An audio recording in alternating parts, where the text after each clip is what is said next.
దిశ నిర్ధారణకు అంతిమ నిర్ణయం డిఎన్ఏ టెస్ట్.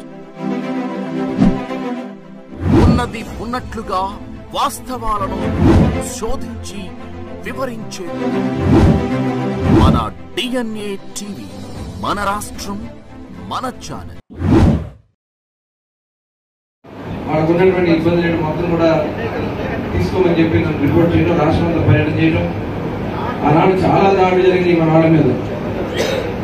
ఎలక్షన్స్ అయిన వెంటనే ఫస్ట్ మొట్టమొదటిది పద్మ అని చెప్పి చీరాల దగ్గర మన సబ్ కాస్ట్ అమ్మాయిని మన అగ్రికల్చర్ ఉందని చెప్పి సందర్భంగా తెలియజేస్తాను. మరి పాపారావు గారు ఆ దిశగా వర్క్ చేస్తారు. మరి ఇప్పుడే చెప్పారు, మన నాకు చాలా ఆదర్శవంతమైన కుటుంబాలు ఉన్నాయి. సత్యలింగ నాయకులు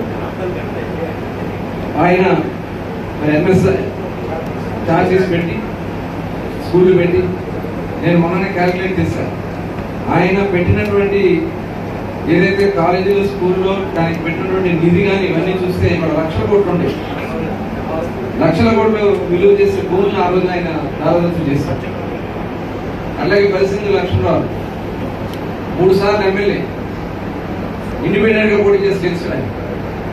వాళ్ళు కూడా ఒకప్పుడు మంచి ఉన్నతమైనటువంటి స్థానం. ఆయన ఎమ్మెల్సీ కూడా చేశారు. వాళ్ళ రంగయ్య గారు, నరసింహ రంగయ్య గారిని ఆయన ఎమ్మెల్సీ ఉమ్మడి రాష్ట్రంలో చేశారు.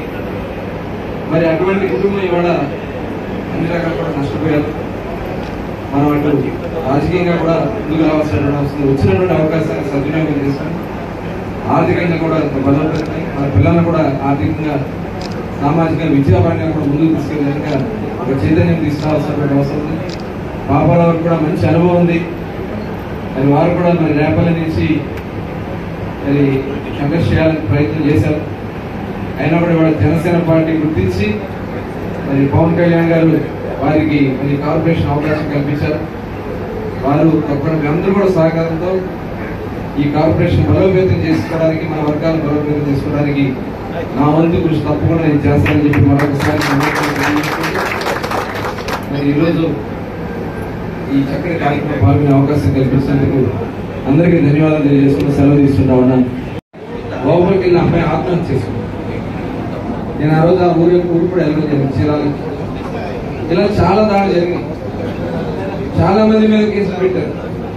మరి నా మీద కూడా కేసు పెట్టి, మరి మీ అందరికీ తెలుసు, 54 రోజులు మన రాజమండ్రి జైల్లో పెట్టేసి, నాకు సంబంధం లేనటువంటి కేసు. ఎందుకంటే నేను ఆ రోజున ఎందుకు బాధపడ్డానంటే, కేసు పెట్టినందుకు కాదు, మన కోసం మావయ్య గారు కానీ ఒక మంచి ఆలోచనతో వర్క్ చేశారు. నడుగు నరసింహం అందరూ తెలుసు. ఆ కుటుంబానికి నేను నన్ను ఇలాంటి కేసులో పెట్టాను, ఒక మర్డర్ కేసులో పెట్టాను, సంబంధం లేని కేసులో పెట్టాలని చెప్పి నిజంగా 54 రోజులు ఒక గంట కూడా పడుకున్న రోజు పరిస్థితి లేదు. రోజుకి ఒక గంట కూడా పడుకోలేదు. బాధ ఏంటి, మన అందరూ ప్రతినిధిగా ఉన్నాను, నన్ను ఈ కేసులో పెట్టి జైల్లో పెట్టారని చెప్పి ఆ బాధ. కానీ మళ్ళీ గుర్తించి నిలబెట్టిన వ్యక్తి నారా చంద్రబాబు నాయుడు. ఎప్పటికీ చెప్తాను, నాకు జన్మనిచ్చింది నా తల్లిదండ్రులు అయితే నాకు పునర్జన్మనిచ్చింది నారా చంద్రబాబు నాయుడు గారు. ఎందుకంటే మన మీద, మన వర్గాల మీద ఆయనకున్నటువంటి విశ్వాసం, నమ్మకం.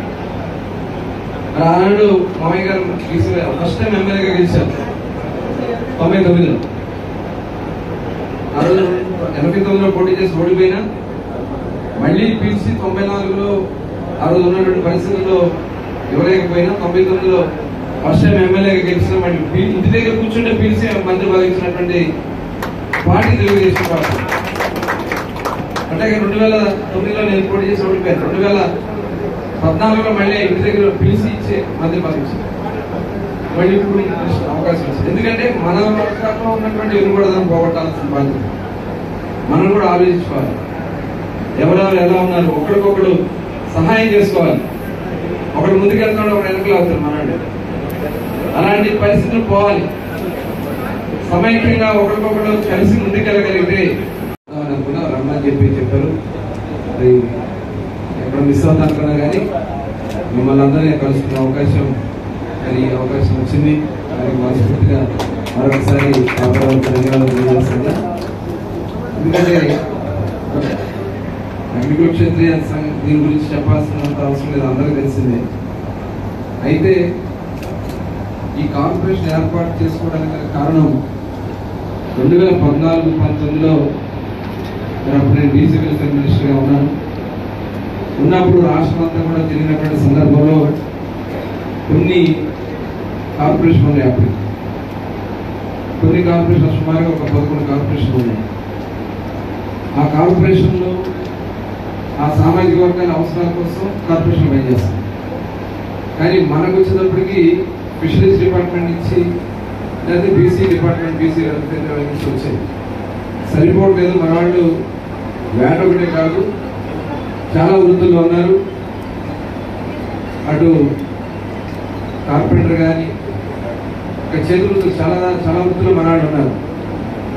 వడ్రంగి కానీ కార్పెంటర్స్గా కానీ బ్లాక్ స్మిత్స్గా ఇలా కమరం పని కానీ ఇవన్నీ కూడా మన వాళ్ళు చాలా మంది ఉన్నారు. ఆటనగరు సొంతగా పెట్టుకున్నటువంటి వాళ్ళు ఉన్నారు. కాబట్టి ఫిషరీస్ డిపార్ట్మెంట్ నుంచి వచ్చేది ఆ వృత్తి చేసే వాళ్ళకి వస్తుంది, మిగతా వాళ్ళు రావట్లేదు అన్నప్పుడు దీని మీద ఒక రిపోర్ట్ తయారు చేస్తుందని ముఖ్యమంత్రి గారు చెప్పడం జరిగింది. దాని మీద చేసిన తర్వాత ఆ రోజు దాదాపు 26 కార్పొరేషన్ అనౌన్స్ చేశాం. తర్వాత అనుకోకుండా గవర్నమెంట్ బడ్జెట్ కూడా ఇచ్చాం. అప్పుడు మన నాగేశ్వరరావు గారిని చైర్మన్గా కూడా పెట్టడం జరిగింది.